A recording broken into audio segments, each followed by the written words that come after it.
Thank you so much for attending the Cyber Insurance Realities for 2023 panel. We're going to talk a little bit about the cybersecurity industry, some trends that we're seeing in the industry, and then cyber insurance as a whole. And we're going to cover the good, the bad, and the ugly today. This is the agenda. We're going to do some introductions. We have a fantastic expert panel.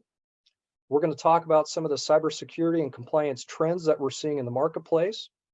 We'll talk about some of the cybersecurity insurance realities that we're all seeing and dealing with in the marketplace. We're going to have the expert panel. So we're going to go through the good, the bad, the ugly. We'll have the panel members provide their key takeaways and some best practices. I will recap, hey, how to begin. If you're just trying to figure this out, just trying to get ahead of the market, just trying to be proactive in terms of improving your security posture or remove and reduce risk out of your business, we'll do a high-level recap of how to begin, and then we'll do a wrap-up and a QA session with the panel. All right, my name is Mark Dahlmeyer, and I'm the host and facilitator of the event today. I'm an industry veteran. I've got 27 years of technology industry experience. So I've owned a number of technology companies and services companies. I've spent the last decade building and running cybersecurity risk and compliance organizations. I am currently the president of the Mars cybersecurity line of business for All Points Logistics. With me as an expert and one of my esteemed colleagues is Kim Jones. Kim, you want to provide the audience a little bit about your background? Sure. Good to be here, Mark. This is my 36th year in the intelligence, risk, and cybersecurity in the cybersecurity profession. I cut my teeth in the military, spent 10 years as Army Intel officer there, spent 5 years consulting, 13 years as a CISO. I'm currently on the cybersecurity staff at Intuit, and in my copious free time, I teach and lecture at several universities attempting to build the next generation of cyber warriors. Good to be here. Awesome. Thank you so much, Kim, and thank you for your service. John Averill. Mark, thank you so much. Appreciate the opportunity to be with you this afternoon. And in short, I am a 32-year veteran of the insurance industry. Primarily during my tenure, have been an underwriter with AIG, an underwriter with the division of Travelers Gulf Insurance Group, Aon Risk Services as a broker, and I've been with IOA since 2006. Primarily what I have focused on has been aviation, aerospace, defense, and now technology. And so I pretty much try to stick to what I know, and I work hard to solicit resources to help me in a consultative way, help advise clients on best practices and how to navigate their business and how to risk manage their business. So I appreciate the opportunity to be a part of the panel this afternoon, and look forward to it. Awesome. Thank you so much, John. Joseph Cook. Thanks, Mark. My name is Joseph Cook. I've been in the insurance industry for about 10 years. All that time I spent as a retail broker. About 5 years ago, I founded the technology and cyber liability practice group here at the Arizona Group, and I lead that still today. And I represent about 1,800 clients across 30 countries and 4 continents. Awesome. Thank you so much, Joseph. Kevin Dorsey. Yeah, I'm Kevin Dorse. I'm out of Atlanta, Georgia. I specialize in executive lines. Cyber liability has become probably 35–40% of my book over the last decade, just because it's just grown so much. I work as an outsourced expert that goes hand in hand with retail agents. And so they come to me because all I do is this one segment versus all different lines. And I've been in the insurance industry since '95, had a stint underwriting, and then I've been broking since 2004. So not quite 30 years yet, but it's certainly getting there. Awesome. Thank you so much, Kevin. And Brian. Good afternoon, everybody. Brian Greik. I am currently the Director of Information Technology and Cybersecurity at RADW. We're a CPA and auditing and accounting firm, one of the 10 largest in the Southwest. I've got about 40 years of experience in cybersecurity, and the three major areas are in the operational side, 10 years with Motorola, we're running all over the world, helping them out with the operational sides of cybersecurity, sitting on the Cybersecurity Council and writing policy and documents, and then also working through incidents. Another third of my career is in the actual building of security products with CA, Computer Associates. I was the vice president of the cybersecurity and security division, and we had 34 different products that were bought all over the world. And then the last third of my career has been recently here in the consulting side, acting as an expert to help others to become more.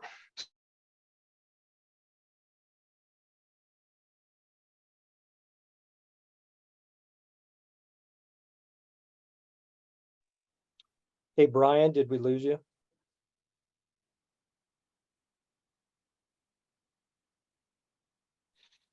I'll keep talking just in case. Yep, You're we back. hear you. Okay. Well, one of those things about the internet, it says it's unstable, and it is. Then the last part of my career has been in the consulting side, so that's what I enjoy the most. Thanks, Mark. Awesome. So again, guests, thank you so much. For those of you that have just joined, as you can tell, we have a very esteemed group of cyber and insurance industry experts. We thank everybody for participating today. For those of you that are guests, we will do a QA towards the end of the session, and we ask politely for you to keep yourselves on mute as we work through the process. Let's talk a little bit about some of the cybersecurity and compliance realities that we're seeing in the marketplace today. 263 million ransomware attacks in the first half of 2022. Ransomware is pervasive across all industries, right? It's in the headlines every single day. Experts are actually believing that ransomware will surpass phishing as the #1 attack method globally. What used to just be a nuisance, right, 15, 18 years ago with various pop-up windows, etc., has become one of the most damaging and pervasive attack methods that cyber groups and cyber criminals are using globally. The average data breach now costs $9.4 million within the US and $4.35 million globally. That is an increase over 2021. We are seeing a year-over-year increase in the average data breach costs and damages. Data breaches in Q3 2022 are up 70% from the previous quarter. We witnessed 108 million breaches across the globe. And really what this means is there's a massive growing tsunami of cyber attacks and breaches that are impacting organizations of all shapes and sizes across all industries globally. Now, what that's caused is it's caused the federal government, it's caused industry, and it's caused various states within the United States to look at various data privacy, to pass new data privacy laws, new regulations, etc.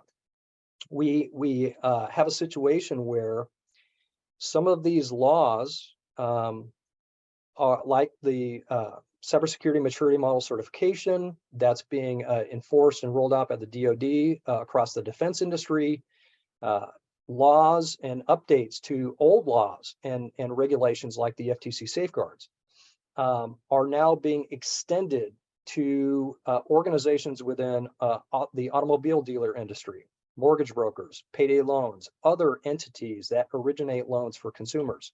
So what we're seeing is this massive tsunami of data breaches and cyber attacks, and it's causing a large reaction in terms of the passing of new regulations and laws.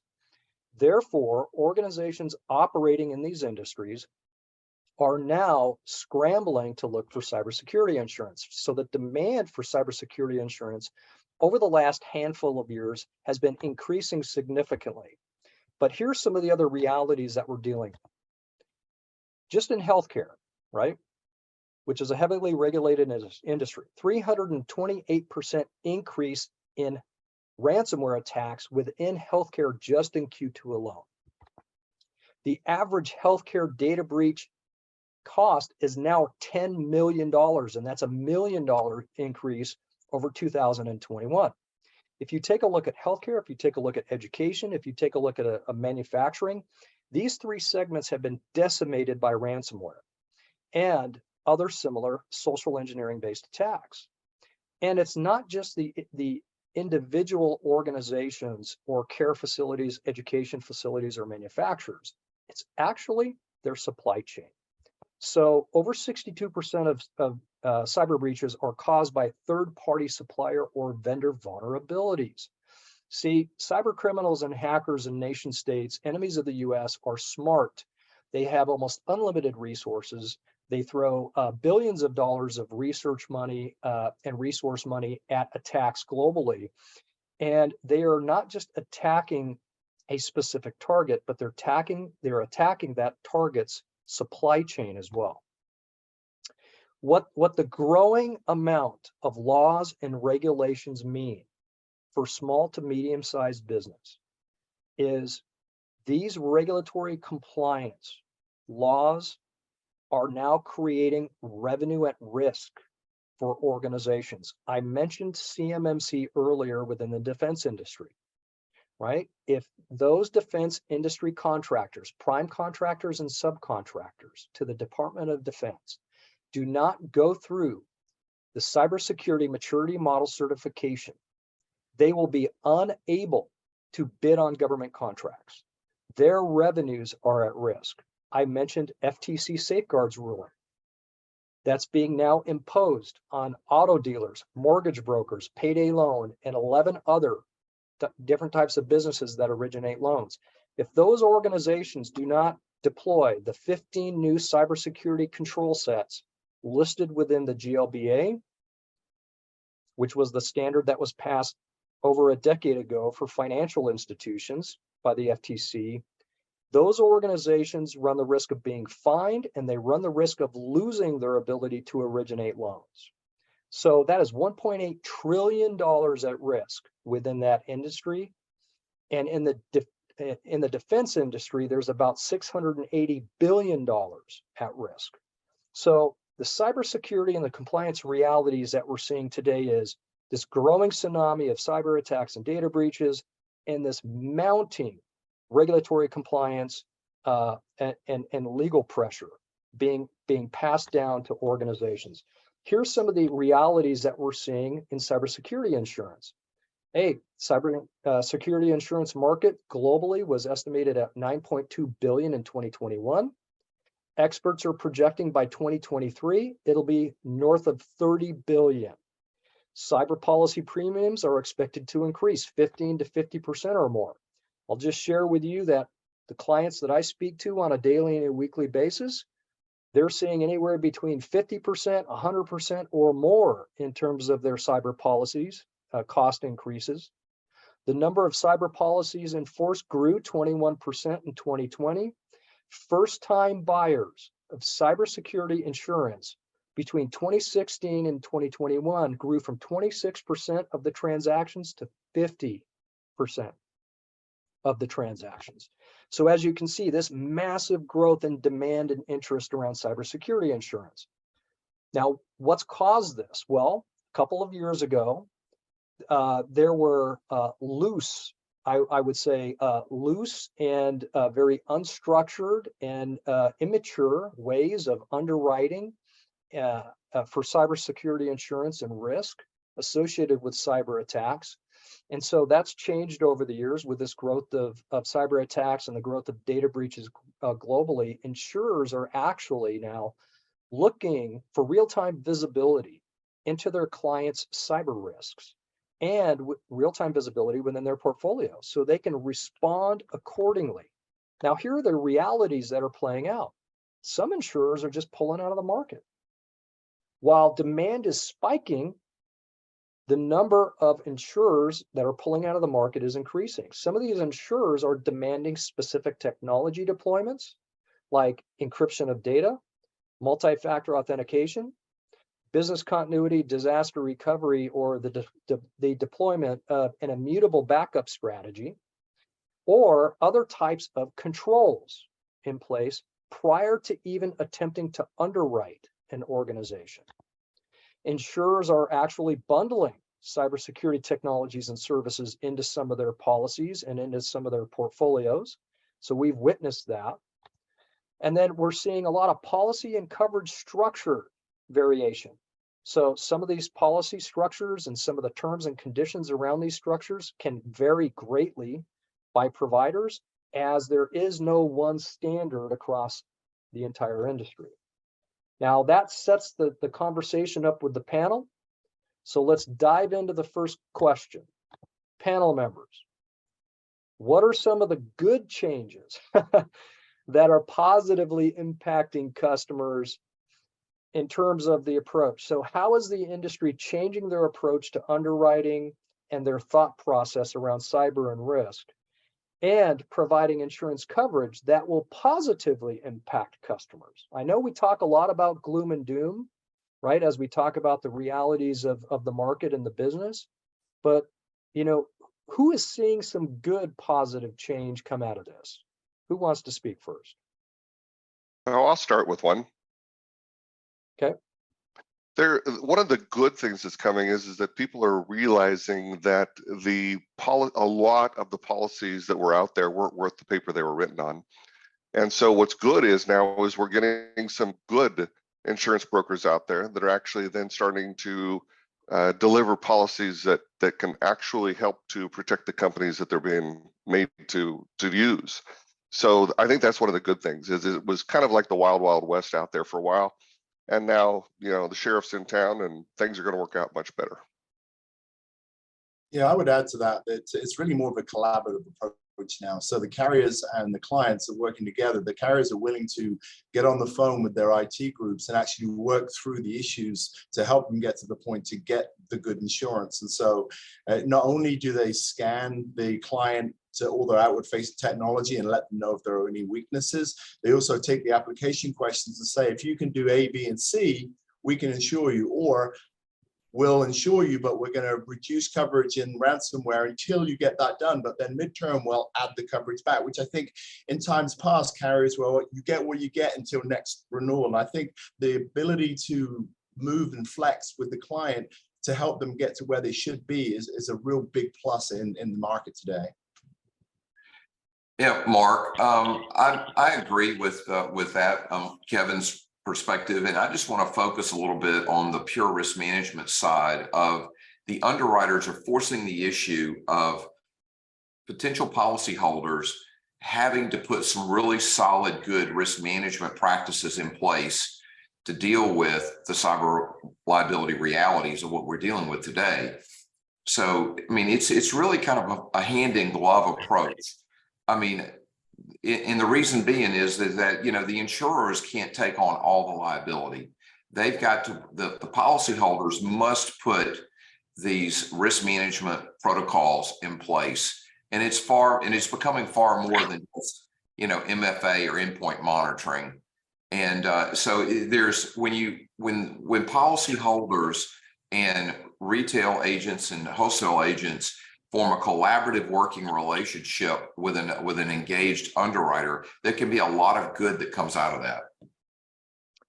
I love that, John, because what we're talking about and what you and Kevin just mentioned is this is an ecosystem coming together, right? And it's coming together to do a number of different things. Number one, help the end client on its journey to mature its internal processes, to remove and reduce risk, right, and improve its organizational resiliency. And that's a fantastic thing to see.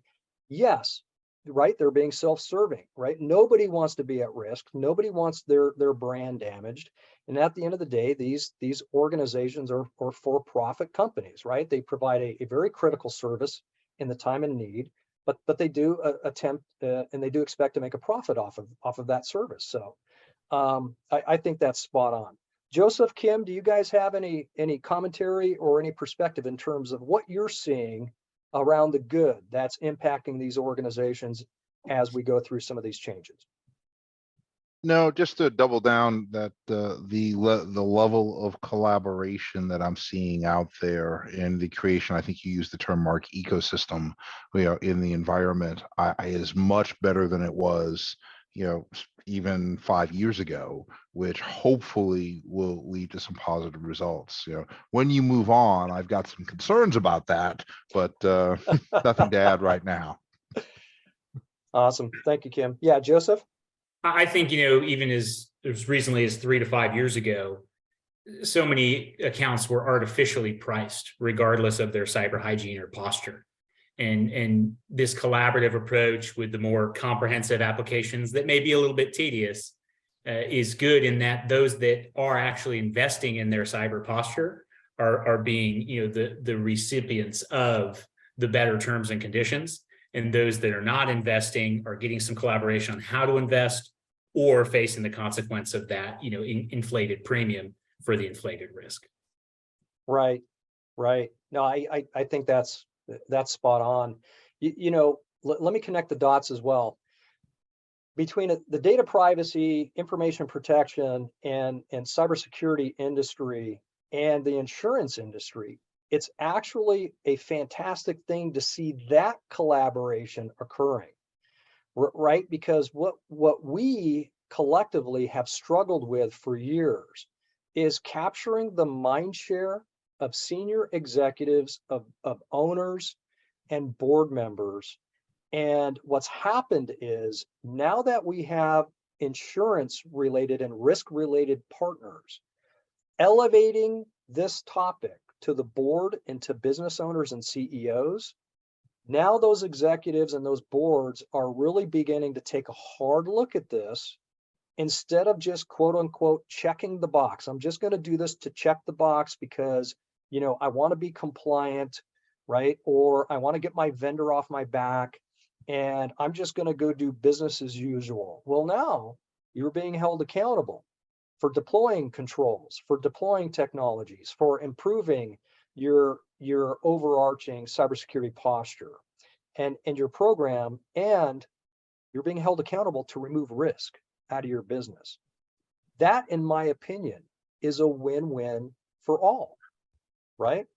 The end customer organizations end up having a more resilient, more proactive approach to removing risk out of their organization, right? And it reduces the risk from an insurer perspective while helps to increase the overall security and the protection of all of our data, because all of our data is sitting in somebody's database, right? And so we are all either all victims at some point, or we're all being protected at some point.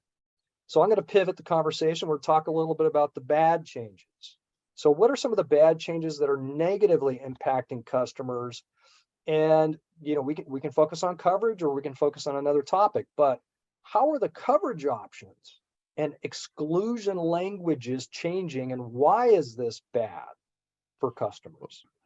So let me take a broader one to start with, Mark, which Yes, is the potential downside of some of the positive things that we talked about earlier.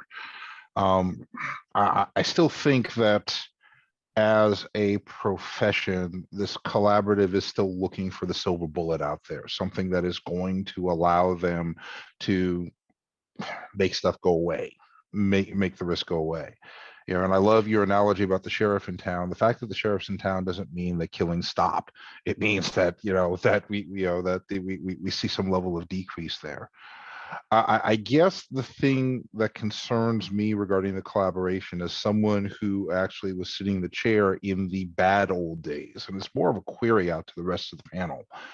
I love the fact that the collaboration is here, but let's remember where you started, Mark, in saying that a lot of these breaches that you're reporting on are downstream from these major providers. So I've got a small to medium business who is right now looking at higher interest rates to acquire capital and revenue within the environment. And I'm being told that in order to ensure to create resiliency, I have to put in this thing called multi-factor authentication, which I can barely spell in some cases, that I now have to fund in order to actually get the insurance coverage I need to backstop my environment. So I'm being forced to spend more in order to create the resilient environment, hopefully to create the protection. And what I don't necessarily know is, have the rates of payout for risks that have happened increased from the 7% they were in 2015, where I was dealing with insurers that, my peers and I were dealing with the, oh, by the way, you didn't do this thing that you said on your checklist, or you didn't update for this particular risk, therefore we're going to decrease payout. So if that paradigm has not shifted, we're in a mode where we are collaborating, we're spending more, hopefully being more secure, without necessarily the payoffs downstream. And again, I've been out of that business directly for some time now. So that risk for me is a potential negative unless someone can tell me the stats of increase such that we're above 50% that we're actually paying out on claims at the requested amount for the insurance that's there. Yeah, good point. And I got 3 insurers here, so if you could tell me that, I'm a happy camper. Well, what you're speaking to, Kim, is ultimately the representations clause of the policy, right? So when a carrier puts a policy in force, they're going to state in that clause, we collected information from you that allowed us to make these terms and conditions at this premium. And in the event that that information appears to be untrue or misrepresented, here's how we may handle that, right? And some of them are going to be as strong as a void ab initio with no liability owed to the customer. Some of them will be much more favorable to the customer, maybe creating a causal link between the misrepresentation and whether or not that client intended for that misrepresentation to deceive the carrier. So there's a wide spectrum there. It still exists. It's just that in the bad old days, and again, this is the bad old days, I have seen that clause abused in my mind by insurers when dealing with things like 0 days, within the environment. It's not going to go away, right? There's a representations clause in any casualty policy on the market, whether it be cyber liability, general liability. But I think what you can take away from it as kind of a positive spin on a potential concern is that with the increase in knowledge from the brokerage side, you will have brokers who are more able to help you navigate those clauses and how they may apply to the application that you completed in collaboration with your cybersecurity professionals, so that you're not being caught or left out to dry by such a clause. And that makes perfect sense to me, Joe. And, again, you run a business as well, so I understand that completely.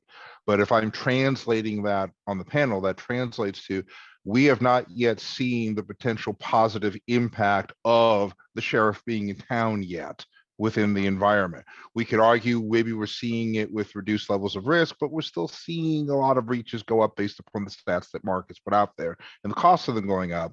And we have not yet seen the turnaround regarding the execution of these policies to see how positive these changes are, which is cool because change takes time. But I think it's important to point out to our audience. Oh, absolutely. Yeah, it's certainly to their benefit. Great point. John, I'll shut up now, Mark. No, you're good. You're good, right? Hey, this is what we all signed up for. This is what we want to hear, right? So, yeah, Kevin, John, any perspective on this? So this is the way that I look at it. All right, I know we're talking about it's a bad change, but it's, in my own perspective, there's a dose of medicine going on here. A lot of CFOs, a lot of C-suite are having to adapt to the fact that there is a new cost for this bolt-on infrastructure that they haven't occurred in the past.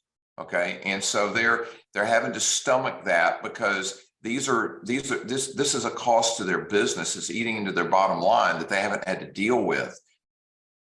But at the same time, they have to be convinced in their own mind that this is going to keep them from a greater pain down the road if they do it properly, if they embrace the process. Okay, so I lied on I'm not going to shut up. And I heard that same argument during the instantiation of PCI 20 years ago. I heard that same argument during the instantiation when I was a HIPAA consultant almost 30 years ago. So I believe you, and in both cases, it is fair to state that these changes have had a positive impact on the overall lifting of the security infrastructure. But then you look at the breach figures comparatively across the board. And I guess my question is, and Brian, you've seen this as well, help me out, or tell me I'm wrong, either is fine. What's going to be different this time? Yeah, I got your back on that one, Kim.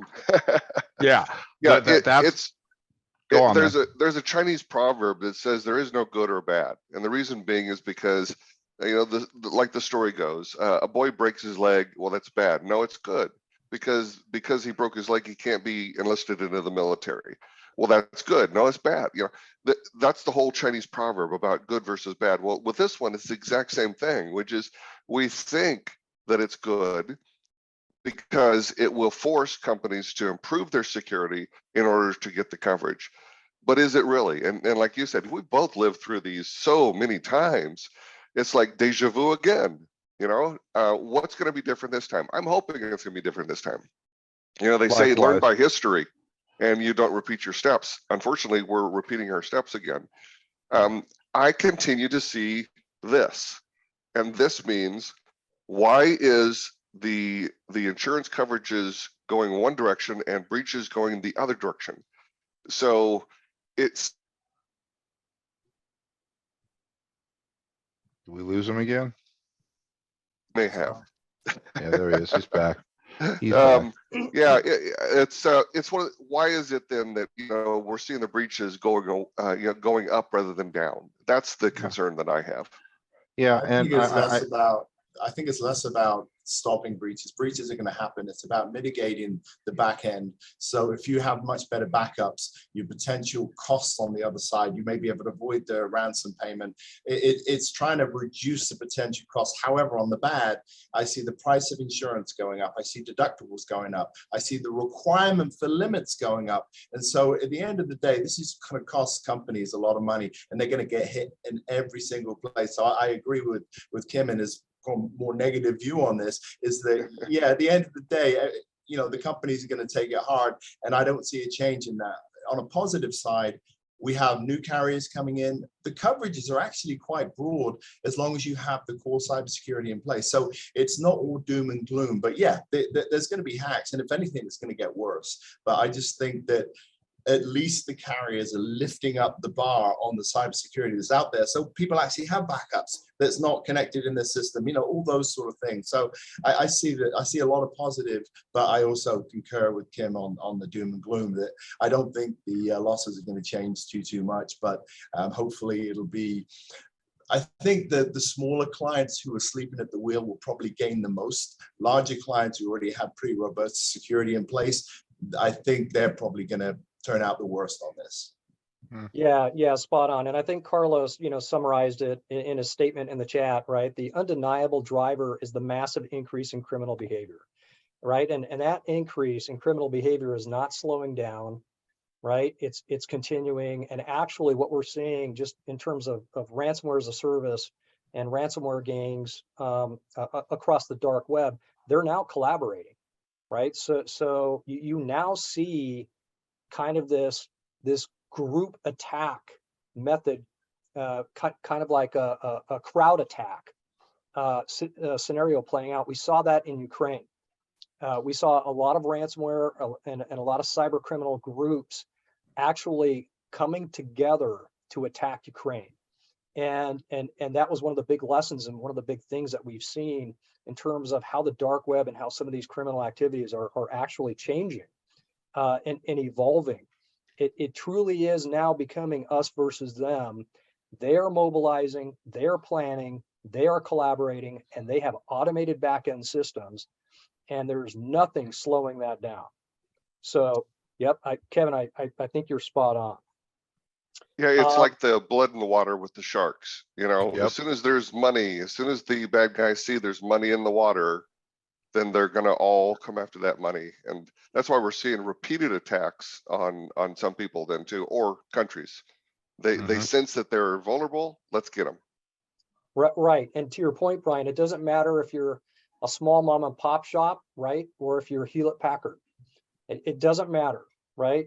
The attacks are widespread. They're automated, right? They're leveraging botnets and clouds. They're scanning for open IPs and open vulnerabilities 24/7, 365. And so if you're vulnerable, they'll find you and they'll attack. There's really only two types of companies these days: those that know they've been hacked and those that don't. And those that know they've been hacked know they're not going to prevent all of it. They're just trying to control blast radius. Yeah, I think that's a great point. Team, any other bad changes that we want to point out that are negatively impacting customers in terms of language, right? Coverage options, anything else that we want to cover? Well, the one thing I'll point out that which it's kind of obvious, which is that the more these attacks continue, the more your information is out there, the more the attacks will continue because the more the information is out there. It's going to continue to spiral because as all of our information gets posted out there more and more and more, it's going to make it easier and easier for those attacks to continue against us, the individuals. And it's also worth mentioning, I mean, Mark, you hit it earlier. Forget the insurance piece, but the increasing regulatory environment regarding what you have to report, when you have to report, how you have to report. For a larger company to say, I need to report X within this regulatory environment, and that it's not going to be, a universal, federal blanket, et cetera. You're going to have 50 states to have to deal with, plus GDPR, plus PIPEDA, et cetera. That can be devastating to a mid-market, to a mid-market customer, a small to medium business trying to figure out how to navigate that on top of making the changes they need to make. And as these things get exponentially worse and the data gets out there and people are looking for solutions, that regulatory framework can be, just can be soul crushing. Right. Yeah, and Kim, that's a really good point. I'd like to also make the notice that those latest breaches, they're being known. It's being known that they're not following the reporting guidelines. They're not reporting it. I mean, look at the latest large breaches we've had. We find out that they knew about it 2, 3, 4 months ago, and they're just now reporting it. So there's no teeth in this game right now. In that, okay, so what? It took me a couple of months longer to report it. The feds have not yet pushed the button to say we're going to punish somebody for not reporting it immediately like they're supposed to. And it's going to happen, I think, as it's just going to take one. I predict before the 2024 election, somebody is just going to get spanked over that issue. Agreed. John, Kevin, Joseph, I'd like to hear your perspective on, some of the solution providers, some of the insurers actually, acquiring and buying cybersecurity scanning and detection and response technologies and bundling that into their portfolio, or partnering with third parties.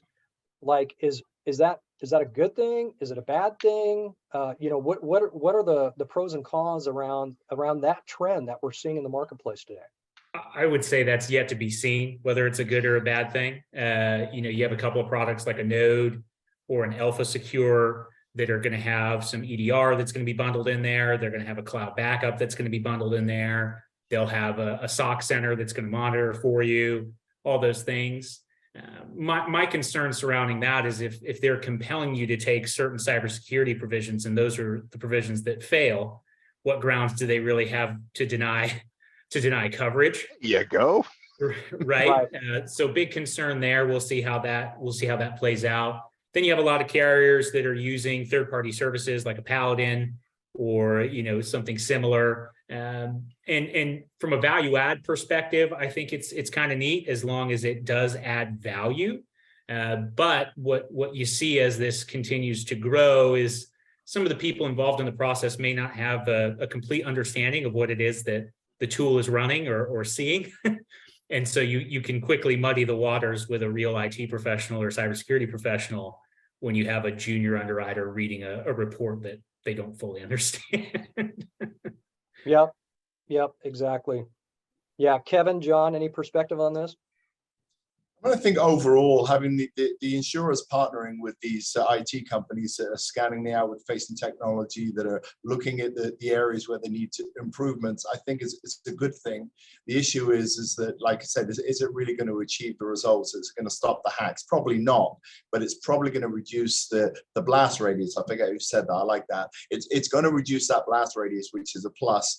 But the issue we're going to have, I think, it's going to be more of a push for systemic exclusions or reductions in premium, where if there's a claim and it hits a breach and it hits multiple clients, suddenly they're reducing the limits or adding co-insurance. And we've seen some snippets of that with some carriers already. It's not quite pushing through because other carriers aren't doing it, but I do think that's going to be the way of the future. And I see coverage getting pulled back. And then what is the issue there? Does that play into any of these contractual requirements for limits? If the contract says we need 10 million, but you have 10, but you only have 2 million for something else, is there going to be an issue there as well? So I do see some potential problems coming down the line. And the other thing is, you don't update your patches a certain amount of time. I'm seeing some endorsements there where they're reducing the limit or adding co-insurance.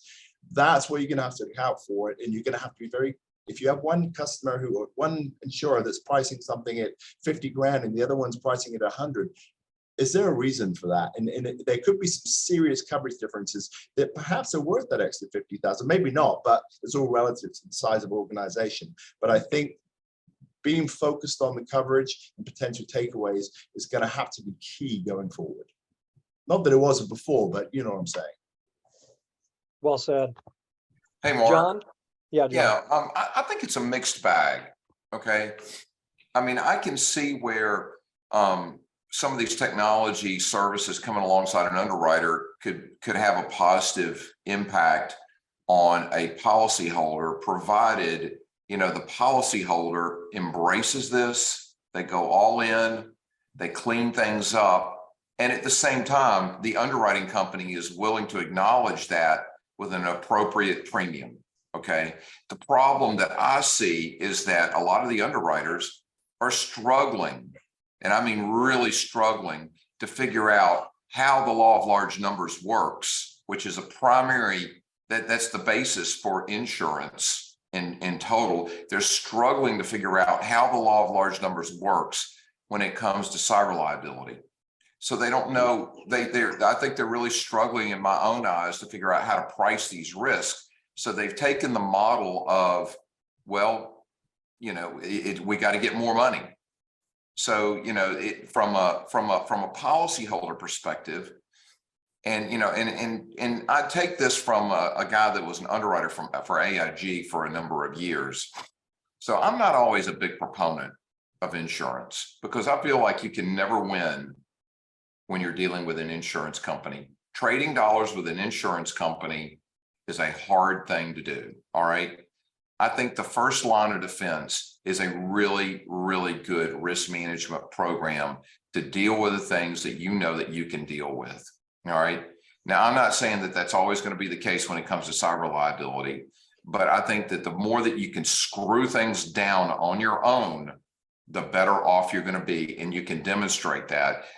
The challenge that I have is the cyber liability underwriter's ability to appropriately price the amount of risk management effort that individual companies have actually gone to manage things downward within their own IT infrastructure.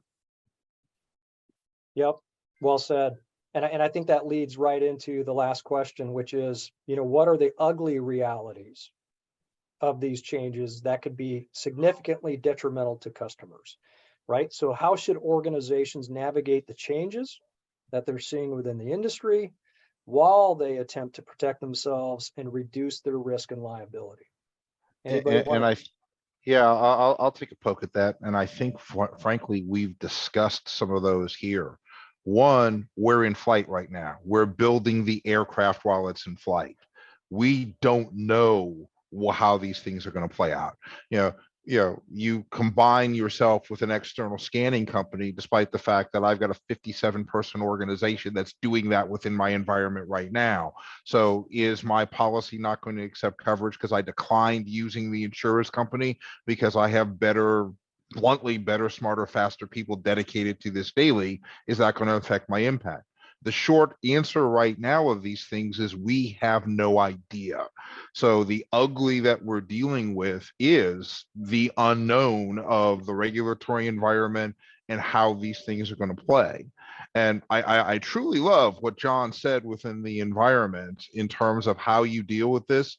And I think it's one of the things we talked about earlier. You gotta have to get crisp on risk management. You're going to have to get crisp on risk management. You're going to have to think about quantification. I have a bias towards FAIR, and despite the fact that it can be very painful. Dirty little secret is that Jack Jones, one of the creators of FAIR, was working for an insurance company trying to figure out how we come up with an actuarial based analysis of risk to apply to security. That's the origin of the methodology. So when you start looking at the taxonomies that are used and some of the math that is used in the background on it, you can get fairly crisp on risk to say, okay, and there's a true statement here. Is this thing worth insuring? Or are there other methods to do or deal with this thing versus looking at insurance as a panacea that's going to fix everything down the road? And right now, with us building the aircraft in flight, get serious about risk. John, I'll double down on that one. That's the answer, in my opinion. Well said. Take another spin on it. I think there's going to be two of the uglies out there. One is that the boards are going to say that this is a way that we can transfer our risk from us.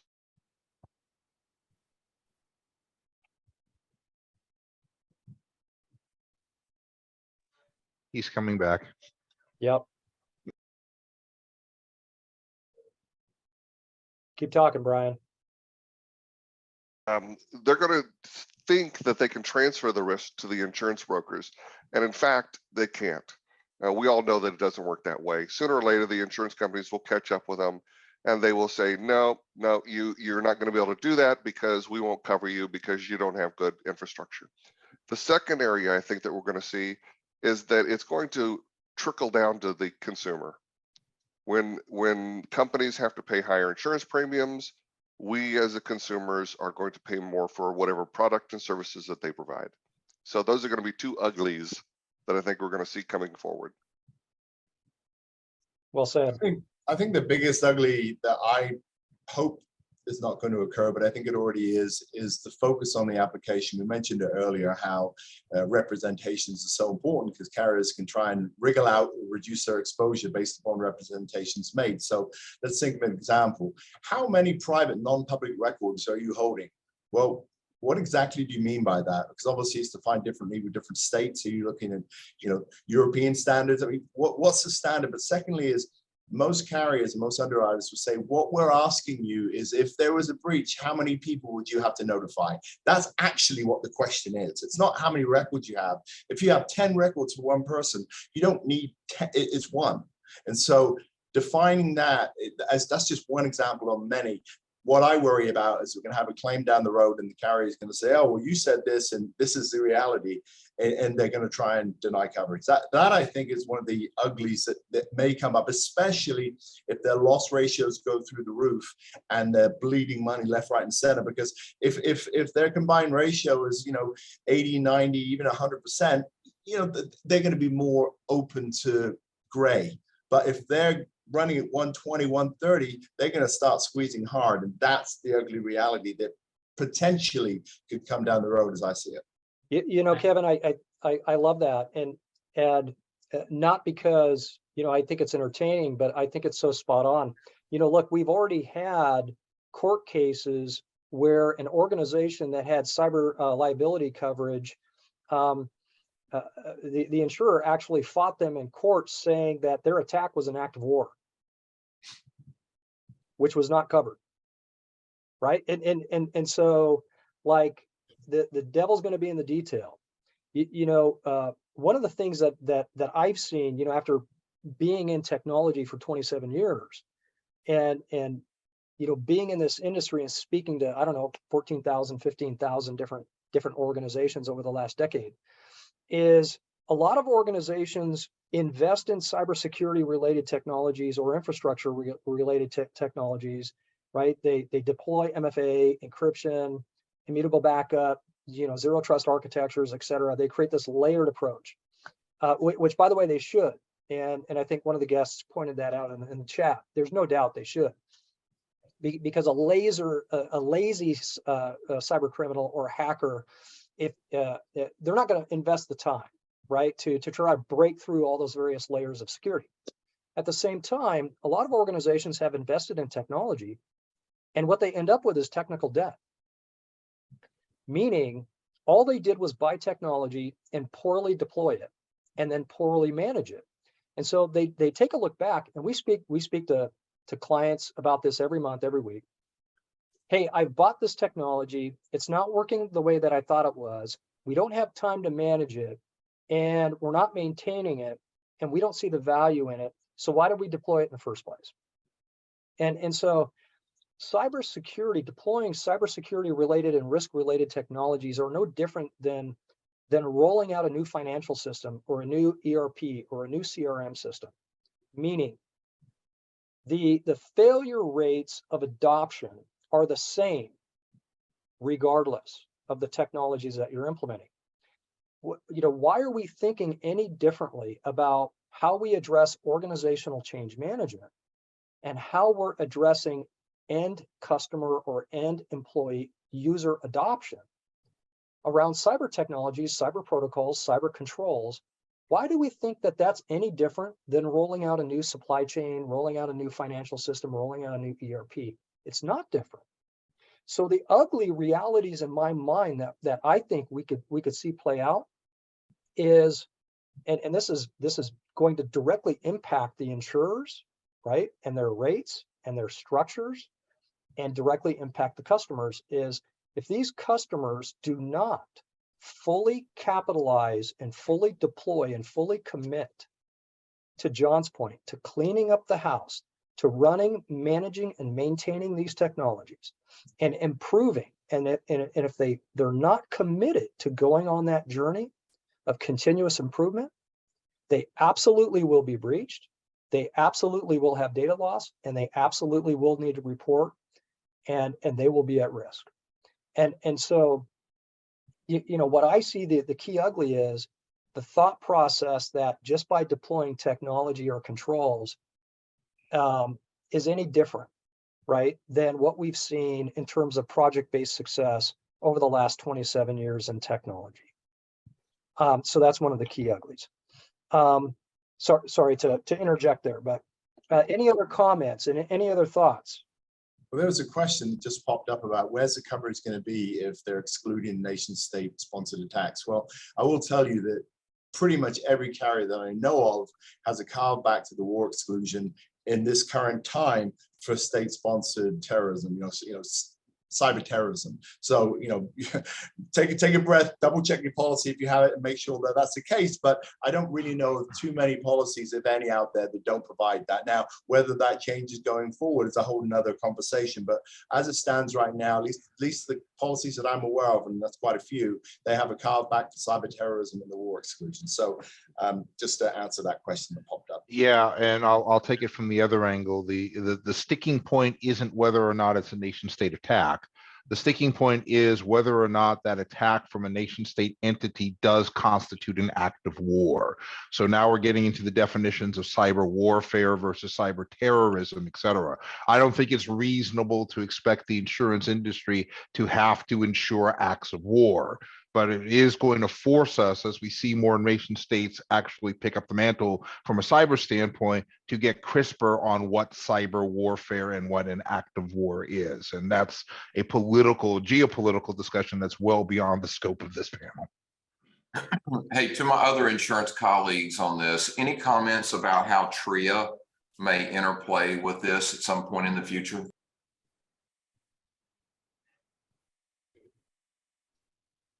Yeah, I don't know that they'll they'll go there, right? I mean, as Kim's talking about, to try to create an algorithm that would support the underwriting of terrorism as a cause of loss, re-cyber seems challenging. Well, I come from a background where there's some extensive war clauses in a lot of my policies, and it's all reinsured through London. So we're acutely aware of this, and it's an interesting topic. It's developing as it goes, but I think the best thing that, from my perspective, is educating our client on what they do and they don't have, and what the trends have been.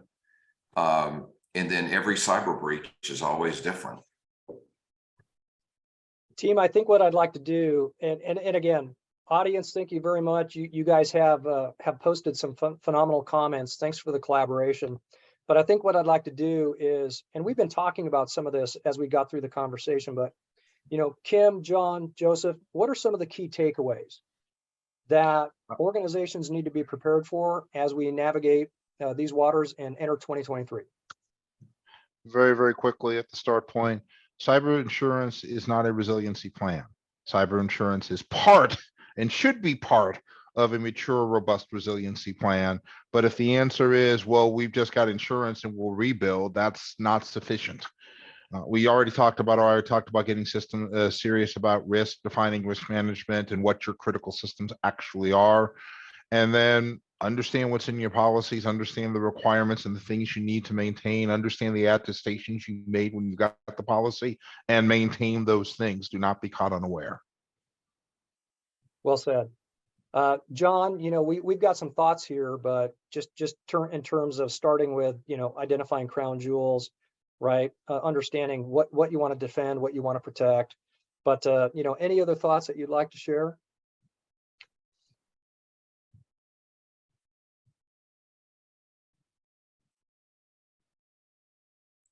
Sorry, I was muted. As Mark, as I stated earlier, I'm a strong proponent of risk managing yourself and cleaning yourself up and having appropriate cyber hygiene across all of your endpoints, your employees. It is unbelievably important to protect the crown jewels of your company. But so much of what we're dealing with here, Mark, from my personal perspective, starts with leadership. If we can't get leadership to fully get on board with how important this is, just because they haven't had to deal with it in the past, they need to understand that this is the way the future is going. And so much of what I want to do is just convey to anybody out there that's listening that leadership is an enormous issue here. If we can get the leaders of the organization to embrace this and to press it, and to get those people within their organization firmly on board and held accountable, you can protect the crown jewels. You can find partnerships that work. You can come up with risk management strategies that will truly make a difference. Again, leadership. Well said. Joseph. I think this is a really prodigious topic, and sometimes that can cause a little bit of paralysis by analysis. So, I just encourage everyone to not let striving for perfection be the enemy of good. Get started somewhere, build a foundation, find some people you can trust in the different professional arenas you need to, and match that foundation with the convergence of what you got going on from a current risk perspective, current budget perspective. And then really this is an evolving conversation. So remember that the answers are impermanent, and really the quality of your questions is going to be the determining factor going forward. So learn how to ask good questions. Well said, sir. Kevin, Brian. Yeah, so my takeaways are really insurance oriented, obviously being a broker. But the first I would say is strong cybersecurity. It's a do not pass go item now, which means that if you don't have the key items, multi-factor authentication, endpoint detection and response, good backups, et cetera, you are simply not going to get insurance, or you're going to get insurance that doesn't cover you for the important aspects of ransomware claims. So Be ahead of the game. If you're looking to do insurance for the first time, speak to a knowledgeable broker and find out, hey, what do I need to do before I even start the application process? If you already have it, speak to your existing agent or broker and say, hey, where do I stand? What do I need to have in place? Because if you're getting to, a month before your renewal, you've got problems and it's going to cost you dearly. And I've seen this occur time and time again. And sometimes the leadership thing comes in. The client has to understand that I need to do this, especially if you need to have insurance because of contracts. Then I would say cyber insurance is not just insurance. The carriers now provide a ton of free value added. They obviously scan your system, but they have different contractual language that you can utilize to help protect you and push off some of your exposure. Lots of different things that come into play, and that's all free. Now, yes, they also have. You can pay for certain deeper and pen tests and all that, but there's a lot there that's included. With your ask your agent what's included. And then we've mentioned before, these carriers all have manuscript forms. So make sure that you have somebody who understands what you're buying so you don't end up in a situation where you either don't have coverage or it's limited. And then I would say, don't always think liability. Oh, I don't have many records. I don't really need any sort of protection. The bigger issue is often first party. The cost to fix your system, the paying ransomware, all of that. People don't realize that, hey, you don't have to have records to have a massive exposure.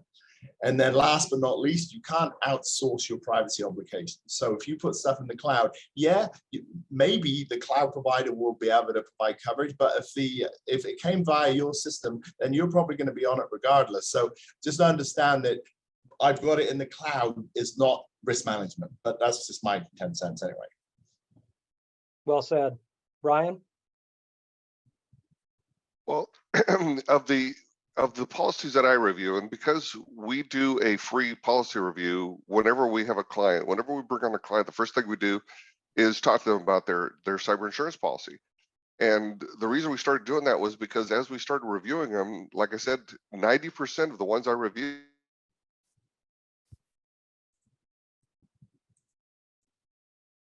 suggest people to do. I've heard several of those, Joseph, Kevin, and John all say the same thing, which is look at your policy and see what's in it, review it, and understand it. That's a key part. Second is there's a lot of easy and inexpensive ways that you can reduce your risk. Go and look for a consultant. Go look for somebody a trusted advisor that that you can be able to bring in and look for those things to do. We keep talking about multi-factor authentication as one of them. That's one of the ones where I keep telling people it's one of the cheapest and easiest and best things you can do to improve your overall security program and cost you almost nothing. And then the last one is if you're not aware, if you're not listening to some of the news that's going on out there, the Chinese and the Russians have stolen trillions of dollars from the US just this year. Don't think that you're immune from ransomware. One of the key things that I've seen is companies will say, well, we've got a full backup and recovery strategy. We're doing backups all the time. We're doing backups every day. We're doing backups every week. Have you ever tested it? Because when you go to test it and it doesn't work, it doesn't matter how many backups you got, it isn't going to protect you.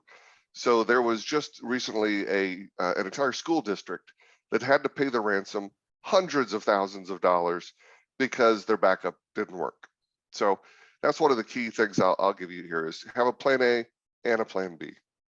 Thanks, Mark. You bet. Well said. Just want to provide everybody and let everybody know that. So this recording will be posted. We'll circulate this. We'll list this on the MarSuite website. Here are the contact information for myself and the esteemed panel. And look, a lot of organizations are like, hey, look, how do I begin? Well, here's the reality. I think the first step is to acknowledge the trends. Look, ransomware, malware, DDoS, all these various attacks, they're not slowing down, they're getting worse. Hacking the human works, social engineering works, phishing works, ransomware works. Why? Because it's hacking the human. Scans and attacks are now automated 24/7, 365. Once you are breached, the attacks will increase. Why? Because there's blood in the water and the news goes out on the dark web about your organization being vulnerable. No organization is too small or too large to be attacked, and cybersecurity insurance coverage is not a risk management strategy. It's meant to be a backstop, right? And a support. How to begin. Focus on building some level of program. I love what Joseph said. Don't worry about building the perfect program. Just get started. Work with an expert. Focus on patching your vulnerable systems, training and educating your people, and focus on updating your passwords. Yes, zero trust approach to IT, and then securing and hardening your IT assets in your applications. Your program components should include zero trust multi-factor authentication, encrypting data, continuous monitoring, detection and response, inventory of IT, inventory of who's accessing IT systems, and then some level of corporate-wide and third-party scans, pen testing, and assessments. In order to get this done, you need trusted partners. That's why we have the people on the call today, right? These are all industry veterans. We have trusted partners on the call. They can provide some level, if not all, of these types of services. Now, wrap up and next steps. I know we're over on time. I appreciate everybody attending. Are there some key questions from the audience that we want to talk about on the call? One of the questions was in regards to defending and protecting infrastructure. Does any audience, right? So I think it stands. You've been talking about IT security. What about insurance or operational technology? So i.e. protecting industrial control equipment. Any thoughts, any best practices for addressing industrial control equipment, maybe equipment, right, in a SCADA network or in a segmented network? Yeah, there are a tremendous number of resources out there because SCADA is an existing legacy part of most companies. I mean, SRP, APS. I mean, I can't tell you the number of critical infrastructure.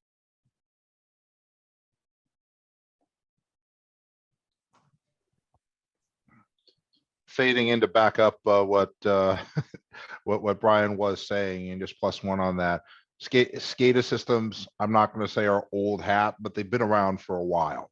So there's a lot of good process. Just backing you play, Brian. There's a lot of good process, information, control out there as a starting point. I will yield to the insurers on the call to see, if they have any experience regarding insuring SCADA systems, et cetera, that are out there. But I would bet that that is not as new a thing as some of the stuff we're talking about. It can't be. This goes back to our beginnings, Brian. I mean, it sounds to me like it would be classic bricking coverage, for damage to hardware and so forth. And then there's the bodily injury component. If you have, a machine that goes sideways because of a hack and somebody gets hurt, that usually is a lot less coverage. It might be as low as 250 or 500. So it depends on what the claim is for. Is it for repairing the system, or is it somebody getting hurt? And I do understand a lot of these SCADA devices are more networked, computerized, et cetera, within the environment. But I would contend that there's probably a lot of information about that particular component that already exists out there. Right, and you've got operational control, environments in manufacturing, in mining, right, in healthcare, right. So you've got a lot of these different types of environments. That might be an interesting topic to double click on, right, for a future session. I value and appreciate everybody's time. Guests, thank you so much. We have a couple of offers for you. Number one, if you or your organization want to go through a cybersecurity posture review or a coverage review, then we would be happy to offer that. So we'll work with the partners on the phone today. We'll provide that. If you're looking for some level of participation in cybersecurity and regulatory compliance research survey, we actually have a $25 gift card to answer 10 to 14 questions. If you want to participate in either one of these offers, please reach out to sales@marsuite.com and we will start, we'll call you, we'll contact you, we'll set up a meeting, we'll start facilitating this process. I just want to give, again, the panel a special round of thank yous so much. I know we're days before the holiday break. Thank you all so much for attending as guests. Thank you to the panel members. Very engaging conversation. We look forward to having more of these types of conversations in the future. On the 27th, we are hosting a Funding Your Cybersecurity and Compliance Program session. So if you want to register for that, take a look at marsuite.com/events, register for that event, just like you did for this one. But again, thank you so much. And guests on the phone, thank you for collaborating. Thank you for sharing your thoughts and your questions. Coming together as an ecosystem, right, in a group, very important. With that, we will wrap. Blessings to you. Thanks for Happy attending. holidays all. Thank you, everyone. Appreciate it. Great. Take care. Thanks, everybody. Thanks, Mark. You bet. Thank you all.